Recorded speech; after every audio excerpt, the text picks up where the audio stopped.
Isabella stood at the edge of the ballroom, her hands clasped so tightly that her knuckles had turned white. The air was thick with perfume and candle wax, and all around her the soft murmur of silk and whispered gossip wove a net of quiet cruelty.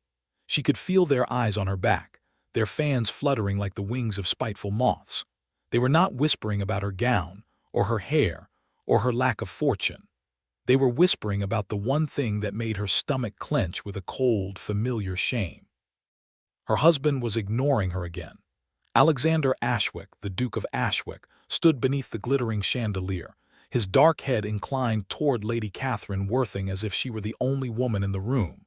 His shoulders were relaxed, his smile rare and genuine. He did not look at his wife. He never did. Isabella watched as Lady Catherine laughed, her gloved fingers brushing Alexander's sleeve with an intimacy that made Isabella's chest tighten. For 3 years she had endured this slow, invisible starvation. For 3 years she had told herself that his coldness was simply his nature, that duty would one day soften into something warmer. But tonight, standing alone while everyone whispered, she felt the last of her hope begin to crumble. The Dowager Lady Barrington, a woman whose cruelty was as powdered as her face, glided past Isabella and deliberately turned her shoulder so that Isabella was forced to step back into the shadows. "Poor thing," she murmured loudly to her companion, "married for a scandal, kept like a forgotten portrait. One almost feels sorry for her." The laugh that followed was soft and vicious. Isabella's cheeks burned, but she held her chin high. She would not weep here. She had learned in 3 long years to swallow her tears before they reached the surface. Her gaze drifted back to Alexander. For a single, desperate moment, she willed him to look at her, to see her standing there like a ghost at the edge of his world. But he simply smiled again at Catherine, and Isabella's heart fractured along a seam she had been mending for years. Quietly, she turned and slipped through the French doors onto the moonlit terrace. No one noticed her leave. That, she thought, was the truest summary of her life at Ashwick Hall. The cold night air stung her hot cheeks. She gripped the stone balustrade and stared out at the darkened gardens, her breath forming small clouds of anguish. She had married Alexander because her family's name had been dragged through the mud by her father's financial ruin, and because the late Duke of Ashwick had owed a debt of honor to her grandfather. Alexander had fulfilled that debt. He had saved her from poverty and shame. But he had done it with such silent resentment that Isabella sometimes felt she had been rescued only to be imprisoned in a gilded cage. He never spoke of it, yet every averted gaze, every terse word, was a reminder that she was a duty, not a choice. Later that night, when the carriages finally rolled away from the townhouse, Alexander joined her in the carriage without a word. The silence was thicker than the velvet curtains. Isabella sat with her hands folded, her wedding ring feeling heavier than a chain. She stole a glance at her husband's profile, the sharp jaw, the proud line of his nose, the eyes that stared ahead as if she were merely a shadow. She wanted so badly to ask him why he had never once tried to know her, why he had let the world believe she was unworthy of his notice. But she had asked such questions before in the early months, and the answers had been polite, distant, and devastatingly empty. So she said nothing. She had already begun to learn the art of disappearing. The following morning, Isabella sat alone in the breakfast room, the long mahogany table stretching emptily before her. Alexander had already left for his study. He always left early. She buttered her toast with mechanical precision, her mind replaying the dowager's words, Lady Catherine's possessive touch, her husband's indifference. A tear slipped down her cheek before she could stop it. She wiped it away quickly, angry at herself. She had cried enough tears to fill an ocean, and not one of them had ever moved him. Something inside her shifted that morning, a small, painful resolve. She would not keep drowning. She would find a way to breathe on her own. It began with a simple, desperate act. Isabella decided to make herself useful. She had always been good with numbers, a skill her father had encouraged before everything fell apart. Approaching the estate steward, a kind older man named Mr. Finch, she offered to help review the household accounts. Finch was hesitant, but the Duchess's quiet persistence won him over. Within a week, Isabella was buried in ledgers and receipts, uncovering small errors and inefficiencies that saved the estate a modest sum. She did not seek Alexander's praise. She simply left the corrected ledgers on his desk, a silent offering. He said nothing about them, but one evening she noticed a slight softening in his tone when he asked if she had taken tea. It was a sliver of light, and her foolish heart, still aching with hope, latched onto it. Encouraged, she expanded her efforts. She visited the tenants' cottages, listening to their worries about the harvest and the mill. She remembered names, ailments, the ages of children. The people of Ashwick village, who had initially viewed her as a distant, scandal-tainted figure, began to warm to the quiet duchess with the sad eyes and gentle hands. She asked Alexander one evening if she might establish a small school for the village children in the empty dower house. He paused, his dark eyes studying her with an expression she could not read. "If you wish," he said finally, and returned to his newspaper. It was not enthusiasm, but it was not refusal. Isabella clutched that permission like a lifeline. The school became her salvation. She spent her mornings there, teaching letters and sums, her laughter mingling with the children's. The village doctor, a widower named Simon Aldridge, often stopped by to check on the children's health. He was a gentle, unassuming man with kind brown eyes and a quiet sense of humor. He never treated Isabella with the distant pity of the ton. He spoke to her as an equal, as a friend. Their conversations were simple and genuine. He lent her books, shared stories of his travels, and made her feel, for the first time in years, that she was not invisible. Alexander, of course, noticed none of this. He was too consumed by his own silent torment. He had married Isabella Hartwell because his dying father had made him swear an oath to protect the Hartwell name. It was an oath that had forced him to break a long-standing understanding with Lady Catherine, a woman he had admired and believed he could have loved. The resentment had festered inside him, a cold, bitter stone lodged beneath his heart. He had built a fortress around himself, and Isabella, with her quiet eyes and her persistent, trembling hope, had been kept firmly outside its walls.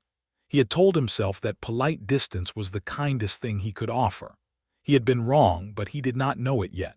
Spring arrived, painting the Ashwick gardens in shades of lavender and rose. Isabella's cheeks began to hold a touch of color. She had lost the haunted, hungry look she once wore.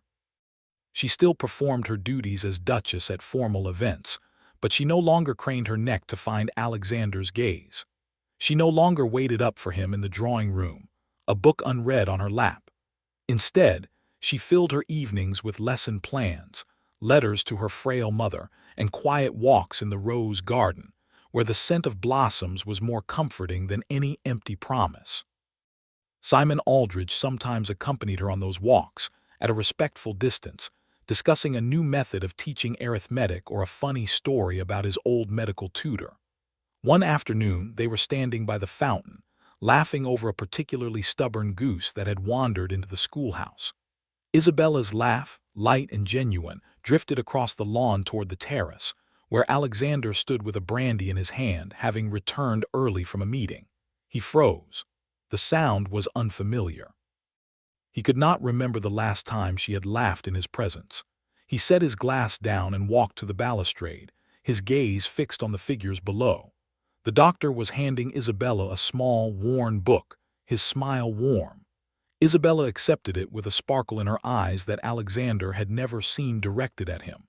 A sharp, twisting sensation coiled in his chest, something hot and entirely unexpected.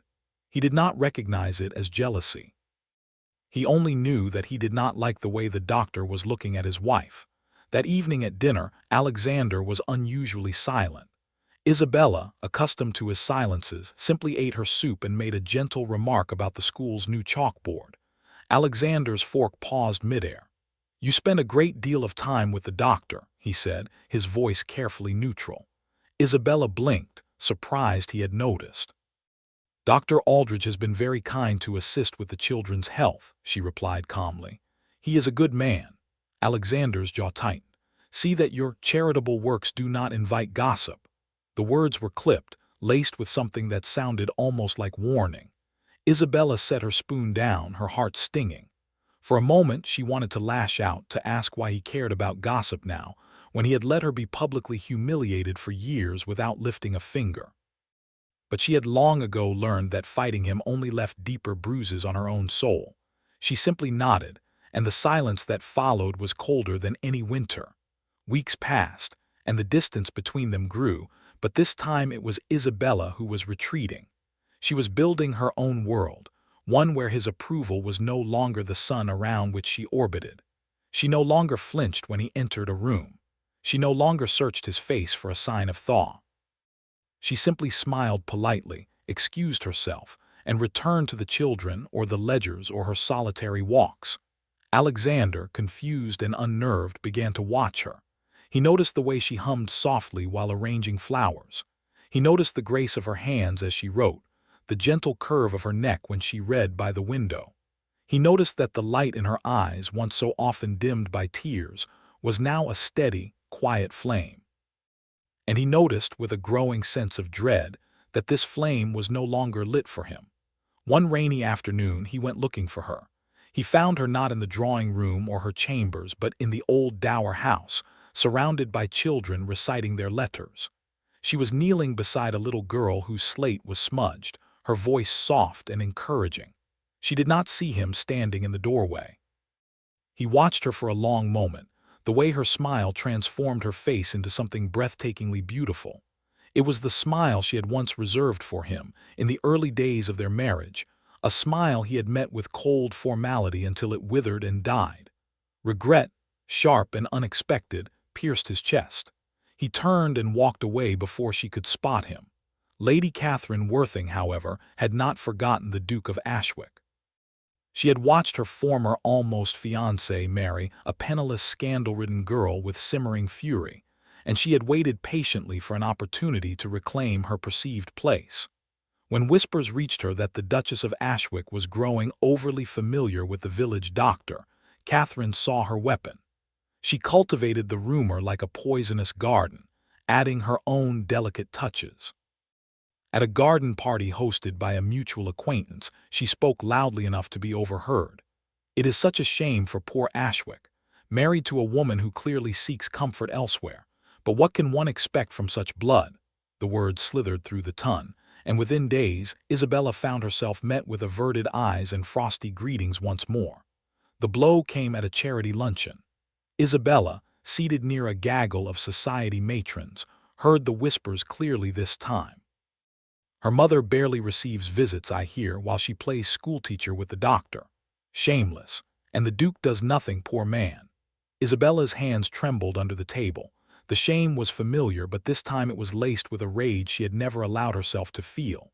She looked across the room and saw Catherine watching her, a satisfied smile curving her lips. Something inside Isabella snapped, but not with tears, with a cold, final resignation. She rose gracefully, excused herself, and walked out of the luncheon with her spine straight and her heart frozen. She would not run. She would not weep. She would simply stop caring entirely. That evening, Alexander found her in the library, standing by the window, her back to the door. He had heard the rumors only an hour ago from his solicitor, who had nervously relayed the ton's scurrilous chatter. His first instinct had been a rush of possessive fury, not at Isabella, but at the implication that another man might have claimed her smile. But seeing her now so still and distant, the fury faltered. "Isabella." His voice was rough. She did not turn. "Your Grace," she answered quietly. The formality cut him. "We need to discuss these rumors." She finally turned, and her eyes were so utterly calm that he felt a chill. "There is nothing to discuss," she said. "I have done nothing to dishonor your name. Dr. Aldridge is a friend who speaks to me as if I am a person, not a burden. If that is a sin, then I am guilty." Alexander took a step toward her, something breaking in his chest. "I never called you a burden." Isabella's smile was sad and gentle, and it destroyed him. "You did not have to say it, Your Grace. You showed me, every day for 3 years. She walked past him toward the door. "I am no longer waiting for your love. I am simply trying to live my life. I would be grateful if you let me do so in peace." And she was gone, leaving him standing alone among the books, his heart a hollow, aching void. The following week, Lady Catherine's rumors reached a fever pitch. At a musicale, she openly snubbed Isabella, and several others followed suit. Isabella bore it with a quiet dignity that only sharpened Catherine's resentment. Then the blow that Alexander had not anticipated came. Dr. Aldridge, his reputation smeared by association, announced that he would be leaving the village to take up a position in a far-off county. He visited Isabella to say goodbye, his eyes heavy with apology. "I am sorry," he said. "I never wished to bring you trouble." Isabella shook her head, grief for her only friend thickening her throat. "You brought me kindness, Simon. That is a gift I will always treasure." They shook hands, a simple, respectful farewell. Alexander, watching from the window of his study, saw the doctor leave. He saw the way Isabella stood in the drive, watching the carriage until it was out of sight, and then the way her shoulders sagged with a weariness that spoke of yet another loss. He understood then that he had allowed the world to strip her of everything, her dignity, her hope, and now her only companion. He had stood by while others cut her down, and he had done nothing. The guilt was a physical pain, a heavy, suffocating weight. That night he could not sleep. He paced his chamber, the truth finally crashing over him in relentless waves. He loved her.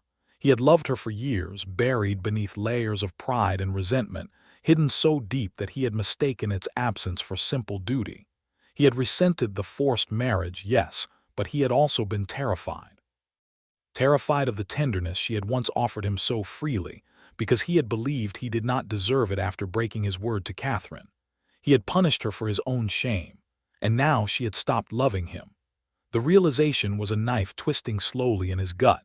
He had lost her, not through cruelty or neglect alone, but through the slow, agonizing death of 1,000 cold silences. The next morning, Alexander Ashwick did something he had never done before. He summoned Lady Catherine to his study. She arrived, dressed in ice-blue silk, confident that she had finally undermined the unwanted duchess. But the man who faced her was not the reserved, polite duke she remembered. His eyes were hard, his voice a blade of quiet steel. "You will cease your lies," he said. "You will write letters to every hostess you have whispered to, declaring that you spoke falsely out of spite. If you refuse, I will not hesitate to reveal the truth of the broken engagement, a truth that will leave your reputation in far worse tatters than the one you have tried to weave for my wife." Catherine's face paled. "You would not dare." Alexander's smile was mirthless. "I have been silent too long. For years I let others wound her while I stood by. No more. You will do this, or you will discover exactly how far a duke will go to protect the woman he loves." Catherine flinched at the word, her composure cracking. She left with a promise to retract, her venom finally drained. But Alexander knew that public rumor was only half the wound. The deeper wound was in his wife's heart, and he had put it there. He went to find Isabella. She was in the rose garden, sitting on a stone bench, her hands folded, her gaze lost among the blooms. The late afternoon sun gilded her hair. She looked up as he approached, and the guarded caution in her eyes nearly broke him. He stopped a few feet away, his hat in his hands, his voice rough with a vulnerability he had never shown anyone. "Isabella, I have sent Lady Catherine away. The rumors will stop. I should have done it years ago. I should have stood before you and shielded you from every whisper. I failed you. I failed you in every way a husband can fail." Isabella's throat tightened. She had dreamed of hearing such words, but now they felt like rain on parched earth that had long forgotten how to drink. She looked at him, this tall, proud man who suddenly seemed so lost. "Why now?" she asked softly. "Why after all this time?" Alexander knelt in front of her, his head bowed, and for the first time in their marriage the Duke of Ashwick was on his knees. "Because I am a coward who let his pride devour his heart. Because I married you bound by duty, but I did not marry you unwillingly." He looked up, his dark eyes glistening. "2 months before your father's ruin, I saw you at a country fair. You were laughing, spinning in a silly dance with village children, and I could not look away. I asked for your name. I intended to court you. I had never felt such instant, terrifying hope. And then the scandal broke, and my father's oath bound me before I could speak my own heart. I told myself it was duty that made me marry you. It was never duty. It was you. It has always been you. I was too proud to admit that I wanted you, so I buried it beneath resentment. I made you pay for my own fear." Isabella's breath caught. The world seemed to tilt and rearrange itself. All those years of coldness, not because he hated her, but because he had loved her and been too frightened and stubborn to show it. A tear slipped down her cheek, but it was not a tear of sorrow. It was a tear of grief for the time they had lost and a fragile, budding relief. She whispered, "I loved you too, before the scandal, before the oath. I saw you once, riding through the village, and I thought my heart would never recover. When our marriage was arranged, I thought it was a miracle, and then you never looked at me." Alexander reached for her hands, his own trembling. "I was a fool. I looked at you every day in my mind, but I was too afraid to let my eyes follow. I thought if I let myself feel, the resentment I had built would collapse and I would drown in the guilt of how I had treated you. So I stayed cold and I let you drown instead." He pressed her fingers to his lips. "Isabella, I do not deserve your forgiveness. I do not even deserve your attention. But I will spend every remaining day of my life trying to earn it. I love you. I love you too late, but I love you with everything I am." She looked at him, at the regret etched into his face, the raw, unguarded hope in his eyes. The ice around her heart, which she had built so carefully, began to thaw. Not all at once, but slowly, like the first warmth of spring. She gently withdrew her hands and his face fell, but then she leaned forward and pressed her palm to his cheek. "I stopped waiting," she said softly, "because I thought you would never come. Perhaps, Alexander, we can learn to walk forward together instead of waiting at all." A sound escaped him, something between a sob and a laugh. He rose to his feet and pulled her into his arms, burying his face in her hair. She felt the tremors running through him, and she wrapped her arms around his back, holding him as she had always longed to be held. The rose garden wrapped them in silence and scent, a world reborn. In the weeks that followed, Alexander Ashwick did not simply declare his love and retreat. He learned to be present. He visited the school, sitting in the corner while she taught, the children giggling at the sight of the stern Duke learning his letters alongside them. He walked with her in the garden every evening, asking about her day, listening to her talk about the tenants and the ledgers and her hopes for a new library.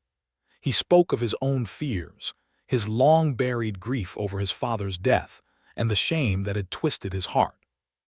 Isabella listened, and slowly the stranger she had married began to become a man she could trust, a man she could love again, not as a distant idol but as a flawed, tender, real partner.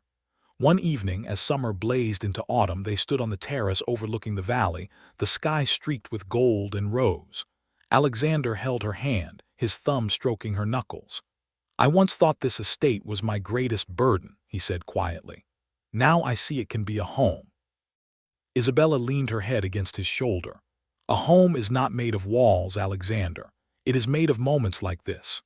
He turned, tilting her chin up, and kissed her softly, a kiss that tasted of regret and promise and a love finally allowed to bloom.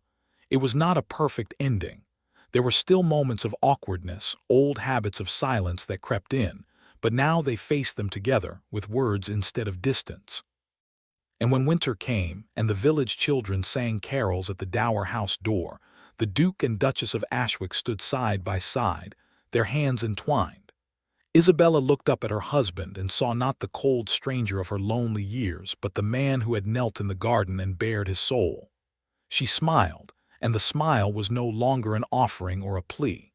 It was a gift, freely given and finally received. In the quiet of the snowy evening, surrounded by laughter and light, they both understood that they had not simply found love. They had built it from the ashes of a broken beginning, and it was stronger than any fairy tale promise. The waiting was over. The healing had begun.